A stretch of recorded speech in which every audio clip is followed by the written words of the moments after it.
আসসালামু আলাইকুম, শুভেচ্ছা সবাইকে। শুরু করছে আধুনিক পদার্থবিজ্ঞানের সূচনা লেকচার 4। খুব ইম্পর্টেন্ট একটা লেকচার। এখানে আমরা দেখাবো কাল দীর্ঘায়ন বা টাইম ডিলেশন, বা আমরা যে সময়ের আপেক্ষিকতা, কিভাবে আমরা টাইম ট্রাভেল নিয়ে কাজ করব। সো ইম্পর্টেন্ট একটা লেকচার হতে যাচ্ছে। শুরু করছি।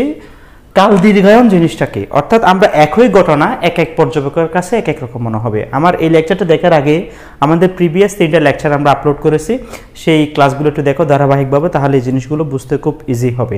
ঠিক আছে, তাহলে দেখো কাল দীর্ঘায়ন কি। কাল দীর্ঘায়ন বলতে বোঝায়, ধরো পৃথিবীতে একজন পর্যবেক্ষক এখানে আছে, তার জন্য রকেটের এখানে একটা কোনো ঘটনা সংঘটিত হচ্ছে, এটা একরকম ভাবে, আর রকেটে থাকা ব্যক্তির কাছে মনে হবে এই ঘটনাটা আরেক সময় সংঘটিত হচ্ছে।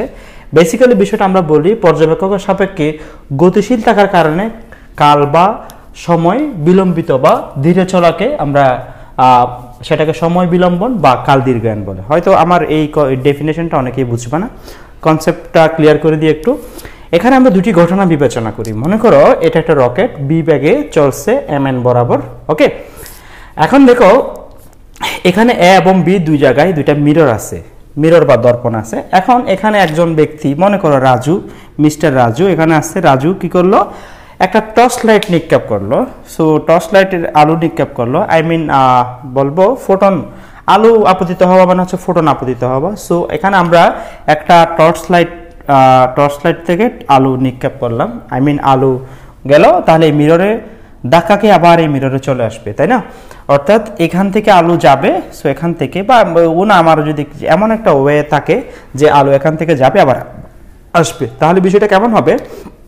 সেই ক্ষেত্রে আমরা যেহেতু S=VT জানি,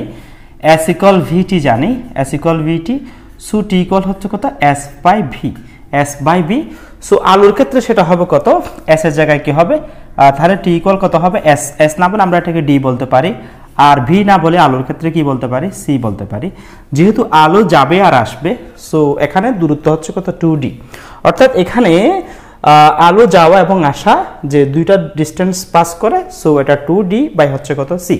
বেসিক্যালি আমরা এটা মিরর দিয়ে দেখাতে খুব অভ্যস্ত আমি, কারণ এটার ফলে জিনিসটাকে থট এক্সপেরিমেন্টটা ইজিলি এটা হ্যান্ডেল করা যায়। তাহলে দেখো আলটিমেটলি সময়টা লাগছে কত ওর জন্য, মনে করো ওর জন্য এই ঘটনাটা হচ্ছে কত, T0/2D। ওকে ফাইন, তাহলে এখন T0/2D এটা আমরা ইজিলি ক্যাচ করতে পারলাম। ওকে ফাইন, তাহলে আমরা সময়টা লাগছে কত, T0 হচ্ছে 2D/C।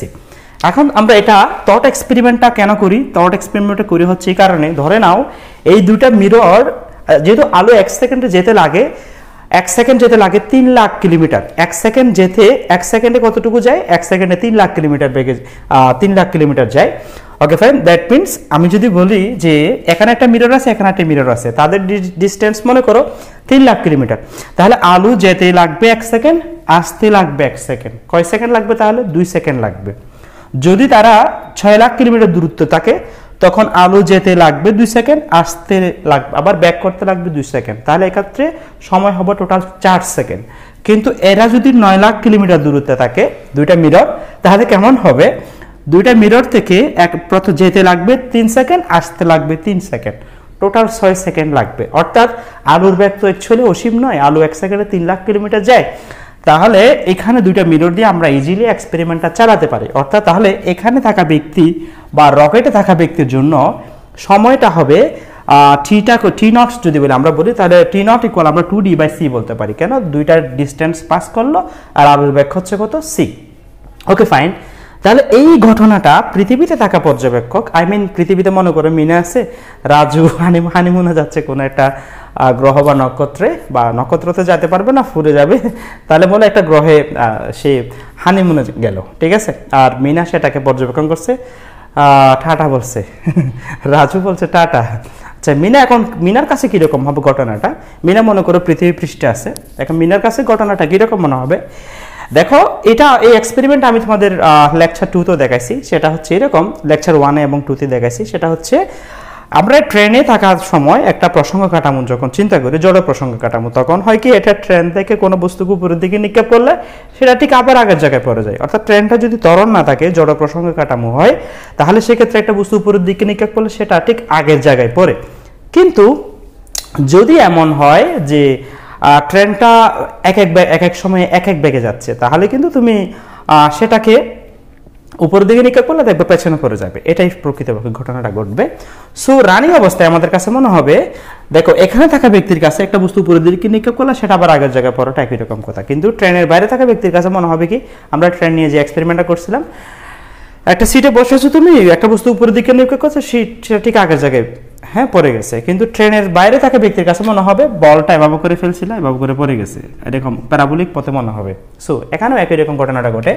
তুমি এখানে আলু নিক্ষেপ করছো, সেটা আবার ব্যাক করছে, কিন্তু ট্রেনের স্পেসশিপের বাইরে থাকা ব্যক্তির কাছে বা মিনার কাছে মনে হবে এই যে আলুটা মিররে এভাবে করে গেল, এভাবে করে ব্যাক করলো। অথচ ওর কাছে জিনিসটা কি, যেহেতু এখানে যে ব্যক্তিটা আছে রাজু, তার কাছে আলু গেল এবং আসলো, স্ট্রেটলি হলো। যদি স্পেসশিপ খুব স্পিডে চলছে, স্পেসশিপ 1 লাখ কিলোমিটার বেগে যাক, 2 লাখ কিলোমিটার বেগে যাক 1 সেকেন্ডে, এটা কোনো ফ্যাক্ট না। ফ্যাক্ট হলো সেই দেখবে সোজা গেছে, সোজা আসছে। কিন্তু মিনার কাছে কিন্তু এই ঘটনাটা কিন্তু সোজা গেল আর সোজা আসলো এরকম হবে না। তার কাছে মনে হবে যে লাইটরা পাস করলো, ব্যাক করলো, ঠিক আছে। যেহেতু আলোটা যাচ্ছে, আবার এদিকে স্পেসশিপটা মুভিং অবস্থায় আছে, দ্যাট মিনস দেখো T0 সময় মনে করে এখানে আসলো, আবার এখানে ব্যাক করলো, তাহলে দেখো তার কাছে ঘটনাটা কিরকম হবে।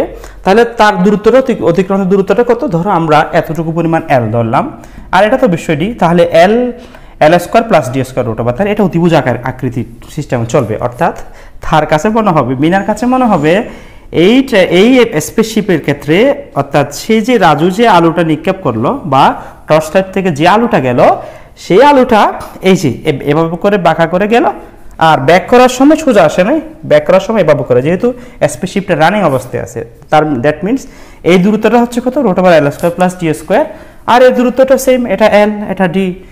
আচ্ছা, তাহলে আমরা তার দূরত্বটা হচ্ছে কত, 2 root over L square plus D square. অথচ ওর জন্য ডিস্টেন্স হচ্ছে 2D, ওর জন্য ডিস্টেন্স হচ্ছে 2D, বাট ওর জন্য হচ্ছে গেল এবং আসলো। সো এটা হবে 2 root over L square plus D square. তাহলে এখান থেকে আমরা আলুর ব্যাগটা একটু ম্যাপে দেখি, মিনার কাছে কিরকম মনে হবে। সো সিটা কত হবে, এখানে সিটা কত ছিল, এখানে সিটা ছিল 2D বাই, সিটা ছিল এরকম 2D by T0, 2D by T0। কিন্তু ওর কাছে মনে হবে, ওর কাছে এখন এক্সপেরিমেন্টটা কিরকম হয়ে যাবে, 2D হবে না, 2Dর ক্ষেত্রে D ইকুয়াল আমরা কি লিখবো, root over L square plus D square. Okay, 2 root over L square plus D square. তার কাছে যেহেতু বাঁকা সিস্টেমে চলবে, সো এবং T জায়গায় আমরা কি লিখলাম, T0 এর জায়গায় T লিখলাম। অর্থাৎ মিনার জন্য যে ঘটনাটা, মিনার জন্য হচ্ছে কি সি, আলুর ব্যাগটা মেজার করতে গেলে সিস্টেমেটিক ওয়েটা হবে এরকম, D জায়গায় হবে কত, 2 root over L square plus D square, আর T0 এর জায়গায় আমরা এখানে ওর জন্য T ধরলাম, ঠিক আছে। এখন দেখো মহাকাশযানের ব্যাগটা আমরা কিভাবে হিসাব করব, যেহেতু S equal VT, so S equal VT, so T B equal হচ্ছে কত, S by T। Okay fine, তাহলে এই সময়ে স্পেসশিপ কতটুকু গেল, স্পেসশিপ গেল এই যে L প্লাস L, অর্থাৎ T সময়ে টোটাল, তার জন্য যে টোটাল ঘটনার সময়টা T সময়ে গঠিত হলো। অর্থাৎ এই সময়টা আমরা রাজুর জন্য ধরছিলাম T0, গেল আর আসলো আলুর ক্ষেত্রে এই সময়টা হচ্ছে T0, ঠিক আছে। আর ওর জন্য রাখছে কত, T, সেটা হচ্ছে কি যে স্পেসশিপ T, তোমার দেখো এই L দূরত্ব আবার এই L দূরত্ব টোটাল, তাহলে কত, 2L দূরত্ব অতিক্রম করলো। তাহলে স্পেসশিপের ক্ষেত্রে আমরা ব্যাগকে কি বলতে পারি, 2L বাই T, স্পেসশিপ কতটুকু ডিস্টেন্স, তাহলে এখান থেকে আমরা L ইকুয়াল কি বলতে পারি, VT বাই 2। তাহলে আমি আবার বলছি, এখানে এই এক্সপেরিমেন্টটা খুব ভালো করে বোঝার ট্রাই করো, তারপর আমরা কাল দীর্ঘায়ন এই জিনিসটা একটু বুঝাই দিব। সেটা হচ্ছে, অর্থাৎ ওর কাছে যেরকম ঘটনাটা যে সময়ে সংঘটিত হচ্ছে, আপ ডাউনটা, ওর কাছে কিন্তু যাওয়া আসাটা একই রকম মনে হবে না, ওর কাছে টাইমটা ডিফারেন্ট মনে হবে। সো এটা দিয়ে আমরা বুঝবো যে রানিং অবস্থায় থাকলে কিভাবে টাইমটা স্লো হয়, এবং আমরা রানিং এখানে থাকা পর্যবেক্ষকের জন্য যেরকম সময় ফিল হবে, এখানে থাকা একই রকম ঘটনাটার পর্যবেক্ষণ একই রকম হবে না, ঠিক আছে। তাহলে দেখো আমরা এখানে T0 ইকুয়াল পেলাম কি, T0 ইকুয়াল পাইছি কত, 2D বাই C। অর্থাৎ তার জন্য এখানে রাজুর ক্ষেত্রে যেটা আমরা বলি সময় ব্যবধান, অর্থাৎ একটা ঘটনা যে সংঘটিত হলো, যে আলু আপতিত হলো আবার ব্যাক করলো, তাহলে 2D অতিক্রম করলো, তাহলে আলু, সো S ইকুয়াল যেহেতু VT পেয়েছি, S equal VT, so T equal হচ্ছে কত, S বাই V, সো এটাকে আমরা T0 বললাম, তাহলে কত হবে, 2D বাই C।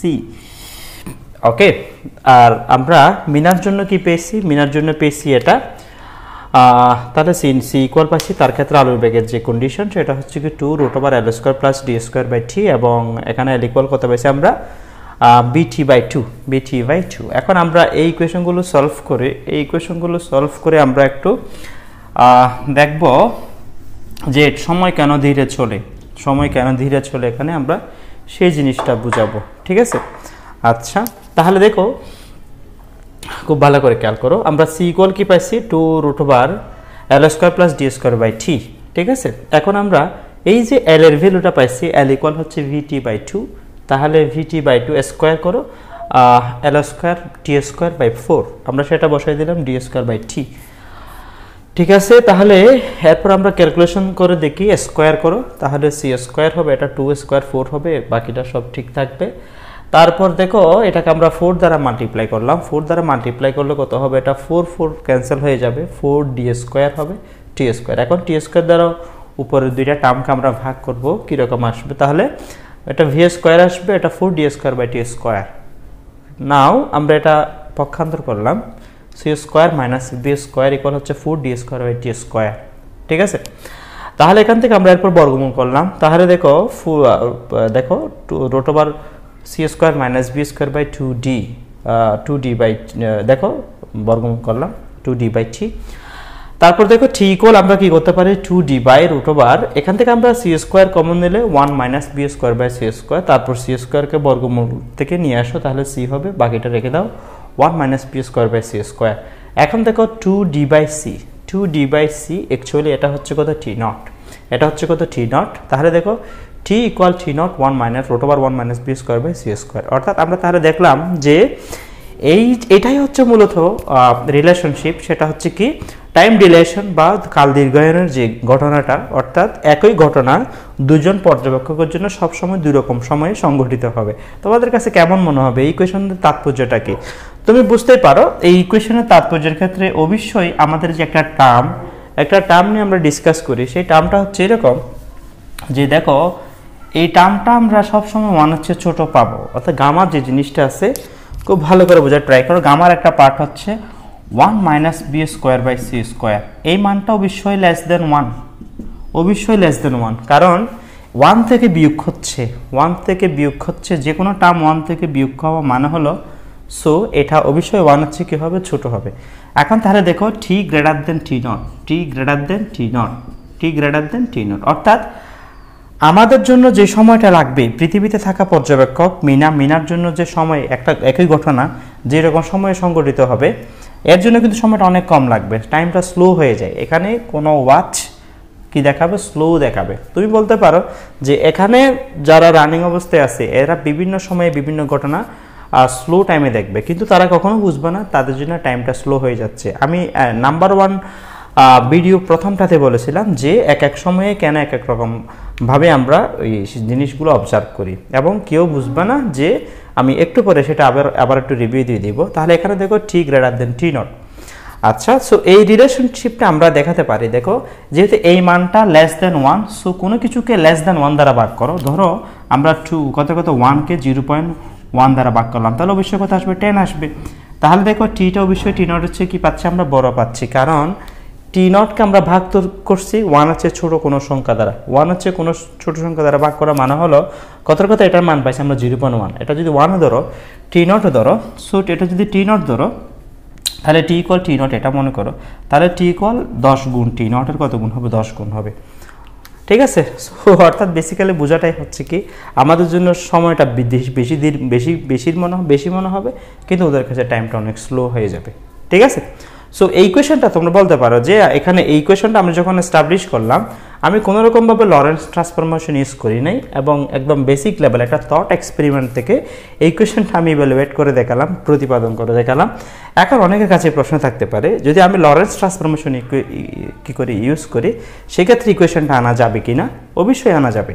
সেটা হচ্ছে এরকম, খুব ভালো করে খেয়াল করো। আমরা এই ইকুয়েশনটাকে t equal t0 √1 - b²/c², actually আমরা যেহেতু লরেন্স ট্রান্সফরমেশনের ক্ষেত্রে লেন্থ কন্ট্রাকশন কনস্ট্যান্ট আর লরেন্স কনস্ট্যান্ট, যেটা আমরা গামা ইকুয়াল কি বলছিলাম 1 minus B square by C square. Lecture আমি এটা 3তে এটা নিয়ে প্রতিপাদন দেখাইছি, ঠিক আছে, কীভাবে আমরা লরেন্স ট্রান্সফরমেশন থেকে গামার মানটা নিই সেটা আমরা দেখাইছিলাম।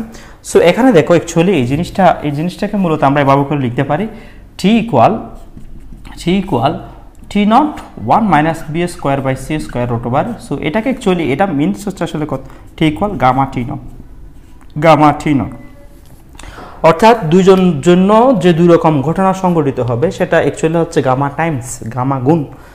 তাহলে আমরা একটু দেখি এই রিলেশনটা আমরা লরেন্স ট্রান্সফরমেশন দিয়ে দেখাতে পারি।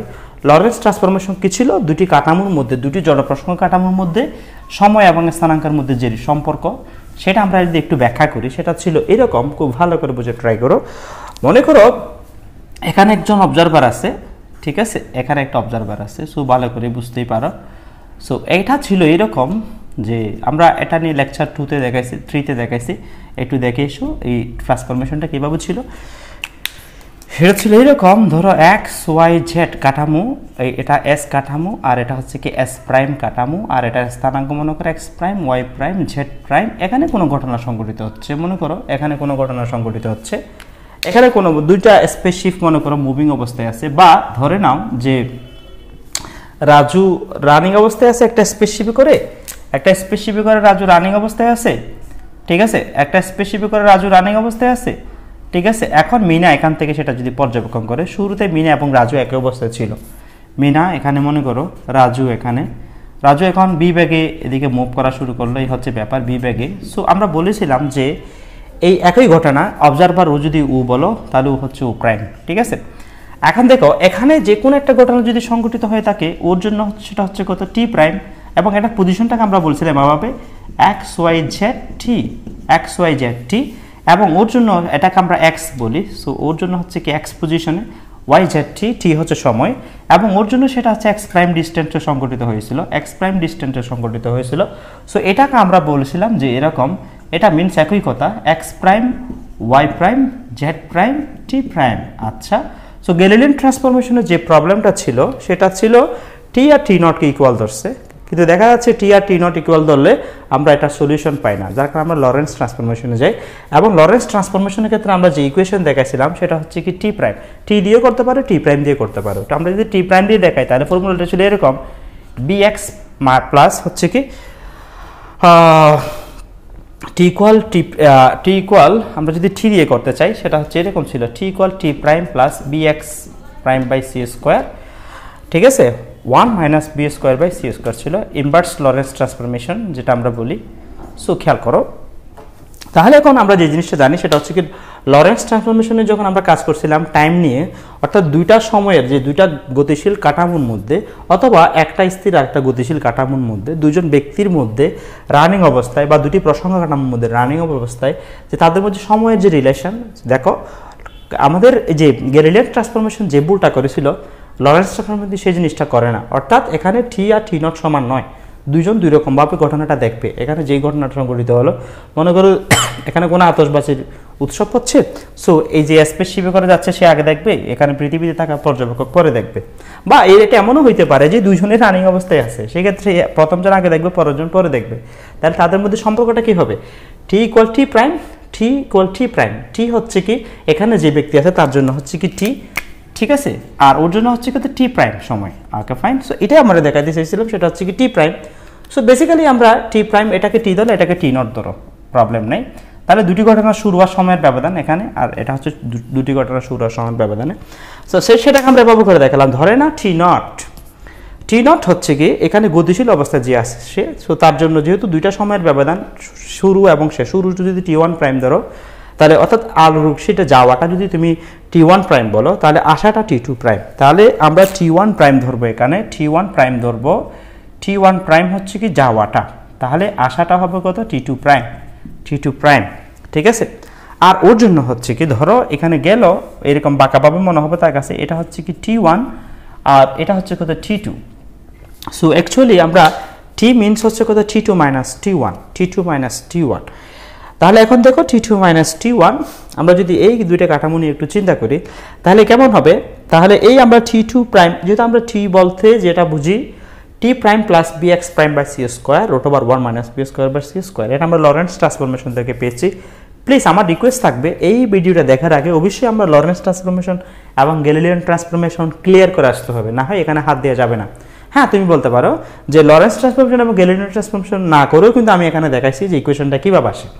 বাট আমাদের যেহেতু আইনস্টাইনের যে থিওরি অফ রিলেটিভিটির মধ্যে স্পেশাল থিওরি অফ রিলেটিভিটির যে লেন্থ কন্ট্রাকশন বা দৈর্ঘ্য সংকোচন বা বলো টাইম ডিলেশন বা ম্যাস ইনক্রিজিং ম্যাস রিলেটিভিটি যেগুলো আছে, এটার জন্য আইনস্টাইন কোনো ইকুয়েশন দেন নাই। আইনস্টাইন বৈজ্ঞানিক মতবাদ ব্যক্ত করেছে এবং লরেন্স সাহেব সেগুলোকে গাণিতিক আকারে প্রকাশ করেন, যার কারণে এগুলোকে লরেন্স আইনস্টাইন ইকুয়েশন বলা হয়। তো এখানে দেখো আমরা লরেন্স ট্রান্সফরমেশন যেহেতু আমাদের দরকার, লরেন্স ট্রান্সফরমেশন ভিত্তিতে আমরা এগুলো একই রকমভাবে ইভালুয়েট করতে পারি। এরকম থট এক্সপেরিমেন্টটাকে আমরা লরেন্স ট্রান্সফরমেশনের মাধ্যমে দেখাতে পারি। আচ্ছা, তাহলে দেখো এটা আমরা টি ইকুয়াল যেহেতু T prime plus B X prime by C square, তাহলে আমরা টি2 প্রাইম টি2 মাইনাস টি1, টি2 জন্য তাহলে কত হবে T two prime B X prime T two, just এখানে আমরা টি প্রাইমের জায়গায় টি2 প্রাইম বসাবো আর একবার টি1 এর জায়গায় তাহলে আমরা টি1 প্রাইম বসাবো। তো বিয়োগ করে দেখো B X prime by C square চলে যাবে, আমরা এটা লসাগু নিলে তাহলে T two prime minus T one prime, T two prime minus T one prime, তাহলে এর জন্য বিষয়টা হচ্ছে কত T naught 1 minus B square by C square. So এখান থেকে আমরা T equal T naught root over 1 minus B square by C square এই জিনিসটা পেয়ে যাই। অর্থাৎ দুইটা ক্ষেত্রেই দেখা যাচ্ছে যে দুইজন পর্যবেক্ষকের জন্য দুই রকম সময় হবে এবং সেটা হচ্ছে গামা গুণ, কত গুণ গামা গুণ। সো আমরা বুঝতেই পারো যে টি হচ্ছে আমাদের জন্য, সো গামার মানটা অবশ্যই 1 এর চেয়ে বড় হবে। অর্থাৎ এই মানটা খুব ভালো করে বোঝার ট্রাই করো, গামা মানটা অবশ্যই 1 এর চেয়ে বড় হবে। এটা অনেকের কাছে বুঝো না, আমি এটা সব কিছু আসলে ক্যান্সেল করে দিচ্ছি এখন। সেটা হচ্ছে এরকম, তাহলে আমরা মূলত ইকুয়েশন পাইছি এটা, এই ইকুয়েশন নিয়ে আমরা পরবর্তীতে ডিটেইলস কাজ করব। সো যেহেতু গামার মানটা 1 এর চেয়ে অবশ্যই বড়, কেউ গামার মানটা 1 এর চেয়ে অবশ্যই বড় না বুঝলে তোমাদের আমি একটু করে বলি, সেটা হচ্ছে ধরে নাও এইভাবে আছে 1 minus B square by C square, তাহলে তুমি তো শিওর করে বলতে পারো এই মানটা 1 এর চেয়ে ছোট, কারণ 1 থেকে বিয়োগ হচ্ছে। সো এখন কোনো সংখ্যাকে যখন আমরা 1 এর চেয়ে ছোট সংখ্যা দ্বারা ভাগ করব সেটা অবশ্যই 1 এর চেয়ে বড় পাবো। অর্থাৎ এই মানটা 1 এর চেয়ে ছোট হইতে পারে কিন্তু ওভারঅল মানটা 1 এর চেয়ে কি হবে বড় হবে, কারণ আমরা কোনো সংখ্যাকে 1 এর চেয়ে ছোট সংখ্যা দ্বারা ভাগ করছি, তাহলে 1 এর চেয়ে অবশ্যই বড় হবে। তাহলে এখন টি এই টি এবং টি নটের মধ্যে রিলেশনটা যদি আমরা বলি, টিটা অবশ্যই টি নটের চেয়ে বড় হবে, টিটা টি নটের চেয়ে বড় হবে। সো অ্যাকচুয়ালি আমরা একই ঘটনা দুজন পর্যবেক্ষকের সাপেক্ষে সব সময় ভিন্ন হবে, এটাই হচ্ছে আমাদের টাইম ডিলেশন বলো বা কাল দীর্ঘায়নের ঘটনা। সো আমরা এখান থেকে মূলত একটা বেসিক মজার একটা কাহিনী বলেছিলাম তোমাদের, সেটা হচ্ছে দেখো আইনস্টাইনের মতে সময়টা হচ্ছে নদীর মতো। সময়টা নদীর মতো বলতে সময় এক এক জায়গায় এক একভাবে প্রবাহিত হয়। আমি টাইম নিয়ে মজার কিছু ঘটনা ব্যাখ্যা করব নেক্সট ভিডিওগুলোতে, অনেক মজার ঘটনা ব্যক্ত করব, তখন বুঝবা যে আসলে কি হচ্ছে। সো আমি তোমাদের একটা মজার একটা কাহিনী বলেছিলাম, সেই কাহিনীটা ছিল এরকম, ধরে নাও যে এখানে পৃথিবীতে একজন পর্যবেক্ষক, মনে করো মিস্টার বল্টু এখানে একটা সরল দোলকের এক্সপেরিমেন্ট চালাচ্ছে, সেই দেখতেছে আপ ডাউন সমান, ফাইন, একটা ফিজিক্সের ঘটনা ঘটছে। আমরা যেটা বলি আইনস্টাইনের স্পেশাল থিওরি অফ রিলেটিভিটির ফার্স্ট পোস্টুলেটস বা বলতে পারো প্রথম শিখর জোড়া ছিল এরকম, সকল জড় প্রসঙ্গ কাঠামোতে পদার্থবিজ্ঞানের সূত্রগুলো একই, অর্থাৎ ফিজিক্সের লগুলো চলবে।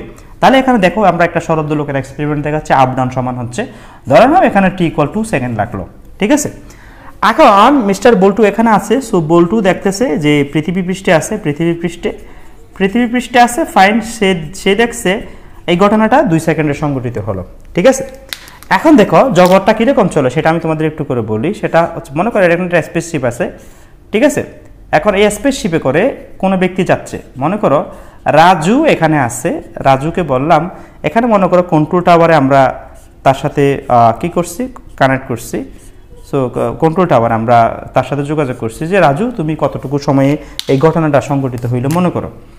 সেইও একটা সরল দোলক নিয়ে আপ ডাউন করাচ্ছে এবং বজায় রাখা ভালো, পৃথিবীর গতি হচ্ছে সেকেন্ডে 30 কিলোমিটার, 30 কিলোমিটার পার সেকেন্ড, অর্থাৎ সূর্য চারদিকে পৃথিবীর যে গতি, ঠিক আছে। আমরা ঘূর্ণনশীল কোনো বস্তু কিন্তু জড় প্রসঙ্গ কাঠামো নয়, কিন্তু পৃথিবী অনেক ভারী এবং বিশাল হওয়ার কারণে পৃথিবীকে আমরা জড় প্রসঙ্গ কাঠামো হিসেবে কাউন্ট করতে পারি, কারণ পৃথিবীর রানিং অবস্থা আমরা বুঝি না, পৃথিবী গতিশীল। ওকে ফাইন, তাহলে এখন এই স্পেসশিপটা অনেক বেগে ঘুরছে, মনে করো এটা 1 সেকেন্ডে 50,000 কিলোমিটার পার সেকেন্ডে যাচ্ছে। এইরকম কোনো গতিশীল কাঠামোতেও দেখা যাবে, অর্থাৎ আইনস্টাইনের যে জড়প্রসঙ্গ কাঠামোর সিস্টেমেটিক ওয়েতে যদি এটা কনস্ট্যান্ট বেগে যায়, সো এখানে গতিশীল কোনো ব্যক্তি যদি উপর দিয়ে কোনো বস্তু নিক্ষেপ করে ঠিক আগের জায়গায় পড়বে, আমরা বলছিলাম থট এক্সপেরিমেন্টটা। তাহলে দেখো এখানে যদি সেই সরল দোলকের এক্সপেরিমেন্টটা করে তাহলে দেখা যাবে তার জন্য আপ ডাউন সমান হচ্ছে, অর্থাৎ ফিজিক্সের লগুলো চলছে, কিন্তু দেখা যাচ্ছে তার জন্য সময় হবে, মনে করো কত কথা বললাম আমরা, সেটা তার জন্য 1.5 সেকেন্ড লাগছে। আরে আমরা চিন্তা করতে পারি একই ঘটনা আমরা এখানে 2 সেকেন্ডে সংঘটিত হলো, এখানে কেন সেটা 1.5 সেকেন্ডে, অর্থাৎ প্রায় 0.5 সেকেন্ড ধীরে চললো, কিন্তু সেটা আমরা বোঝার কোনো কি নাই, সুযোগ নাই। কেন? দুজনের জন্য সবসময় দুই রকমভাবেই ঘটনা সংঘটিত হবে। সো দেখো এখন আমরা যদি বলি এই ঘটনাটা এভাবে করে দেখাই, সো এভাবে করে দেখাই, তখন বুঝবা যে ধরো স্পেসশিপ আর একটা স্পেসশিপে করে মনে করো মিনা যাচ্ছে, মিনা দেখা গেল, মিনাও একই রকম, এটা রাজু মনে করো, রাজু এটা মিনাও দেখলো যে সরল দোলকের আপ ডাউন সমান হচ্ছে, সরল দোলকের আপ ডাউন সমান হচ্ছে। সো সরল দোলকের এক্সপেরিমেন্ট সেইও করলো যে আপ ডাউন সমান হচ্ছে, ফাইন। কিন্তু দেখা যাচ্ছে আমরা যখন তাকে জিজ্ঞেস করলাম যে মিনা তুমি কত পাইছো সময়, সে বললো আমি তো এটা 1 সেকেন্ডে সম্পন্ন হচ্ছে এক্সপেরিমেন্টটা। ধরে নাও তার ব্যাগটা মনে করো 1 লাখ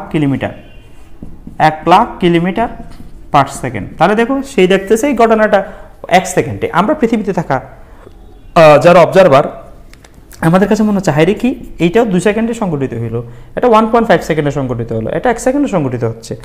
যদি কেউ আলোর বেগে যায়, কথার কথা বললাম, তখন তার কাছে কিন্তু সময় ফিল হবে না, সেটা আমরা সিস্টেমেটিক ওয়েতে দেখাবো, এপিসোড নিয়ে আসবো আমি, তখন বুঝবা যে আলোর বেগে গেল কেন আমরা টাইমটা ফিল করতে পারি না। সো তুমি দেখবে এরকম যতই বেগে যাব টাইমটা ততই স্লো হয়ে যাবে, এবং একটা সময় গিয়ে দেখবা যে আলোর বেগে গেলে বস্তুর সেটা ঘটনাটা আর বোঝার কোনো সুযোগ নেই। আমাদের হার্টবিট থেকে শুরু করে সব কিছুর স্পন্দনটা কী হয়ে যায়, স্লো হয়ে যায়। তাহলে টাইম ডিলেশন বা সময় দীর্ঘায়ন বা কাল দীর্ঘায়ন, এই ঘটনাটা বলতে বোঝায় যে এক একটা ঘটনা এক একজন পর্যবেক্ষকের কাছে সবসময় ভিন্ন হবে। সো এই থট এক্সপেরিমেন্টগুলো তোমরা লরেন্স ট্রান্সফরমেশন দিয়ে করতে পারো, লরেন্স ট্রান্সফরমেশন ছাড়াও কি করতে পারো, ঠিক আছে। একটা গাণিতিক প্রবলেম সলভ করে দেখি আমরা।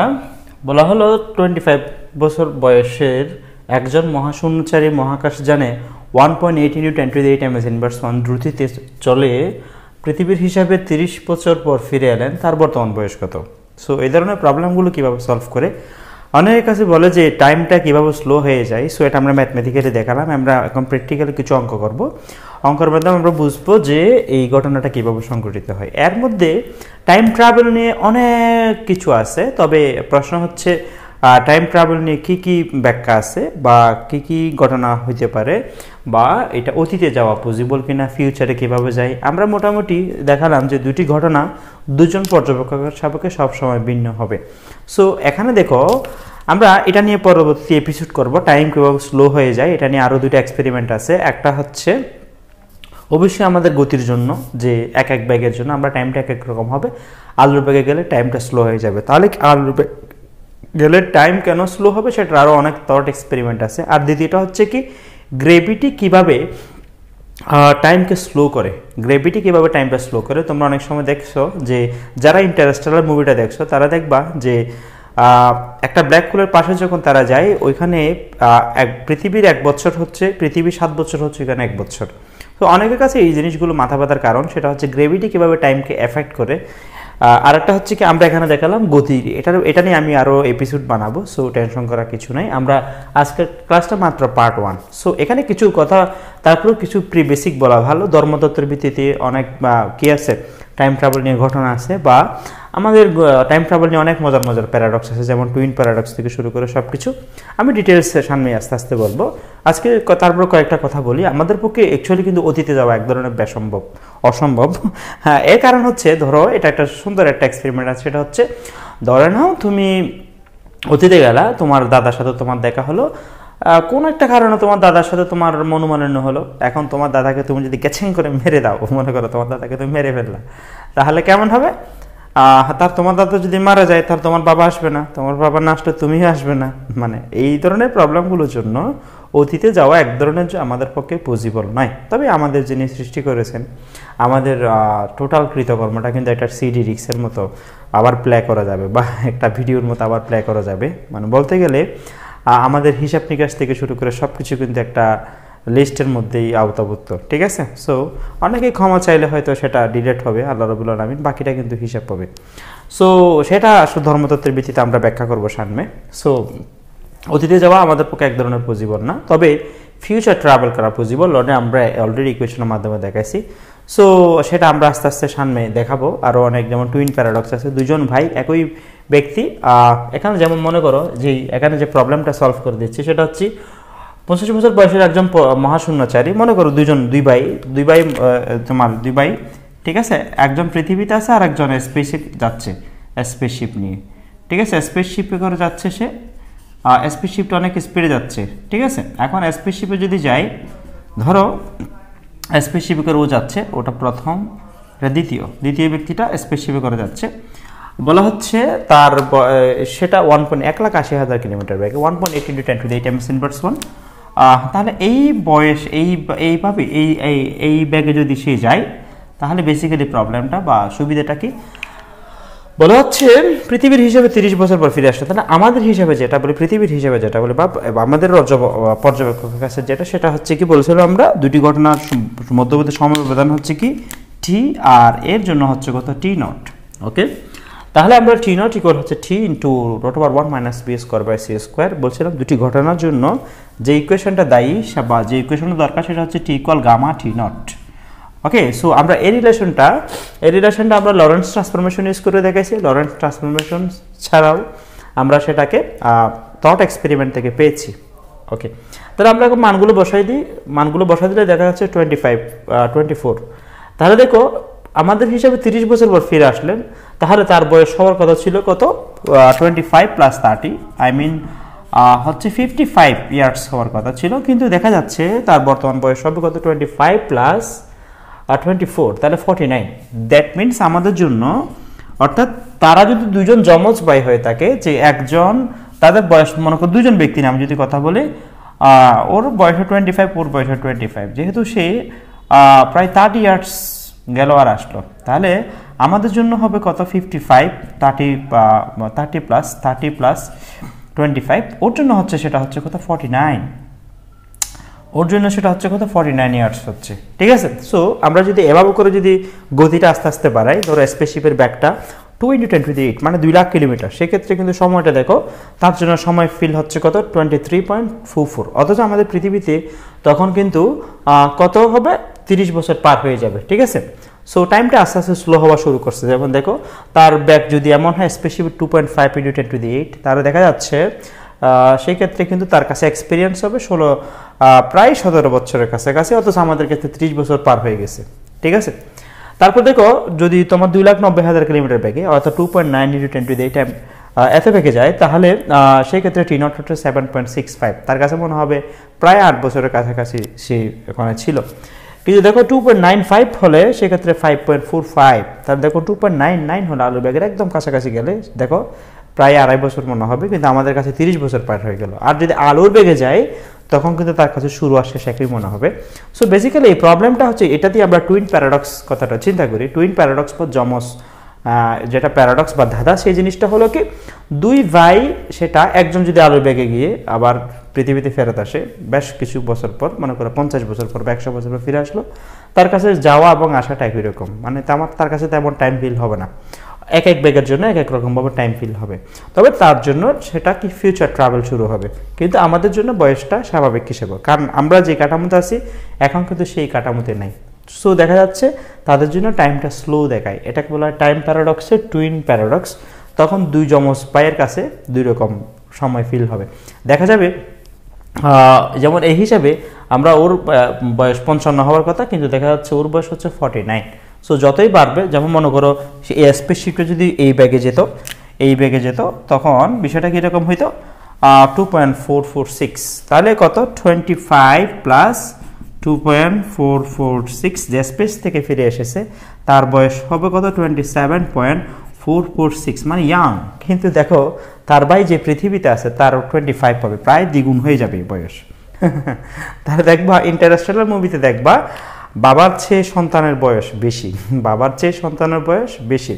যখন সে পৃথিবীতে ফিরে আসে নায়কটা, দেখা গেল তার মেয়েটা বুড়ো হয়ে গেছে, কিন্তু আমাদের কাছে মনে হবে এটা একটা সিনেমা। না, বাস্তবপক্ষে এটাই প্রকৃতপক্ষে ঘটবে যদি আমরা আলুর বেগের কাছাকাছি ব্যাগ এক্সপিরিয়েন্স করতে পারি, অথবা আমরা যদি বলি বৃহৎ কোনো মহাকর্ষীয় ক্ষেত্রে যদি আমরা যেতে পারি, ব্ল্যাক হোল বা ওই জাতীয় কিছুতে, তখন সেই ক্ষেত্রে আমরা টাইমটা স্লো হয়ে যাবে। মনে রাখবা টাইম স্লো হওয়ার দুটো এক্সপেরিমেন্ট আছে। একটা এক্সপেরিমেন্ট হচ্ছে আমাদের স্পিড নিয়ে, আর একটা হচ্ছে কি স্ট্রং গ্র্যাভিটেশনাল ফিল্ড, যেটা ব্ল্যাক হোল টাইপের বা নিউট্রন স্টার জাতীয় বা স্ট্রং গ্র্যাভিটেশনাল ফিল্ড নিয়ে। সো আমরা নেক্সটে দেখাবো যে কীভাবে গ্রেভিটির কারণে টাইমটা স্লো হয় এবং আলুর ব্যাগের কারণে। আমরা আরও অনেক এক্সপেরিমেন্ট দেখাবো, ঠিক আছে। সো আজকে এতটুকু পরিমাণ এপিসোড, আশা করি বোঝা গেল। ধন্যবাদ সবাইকে, আসসালামু আলাইকুম।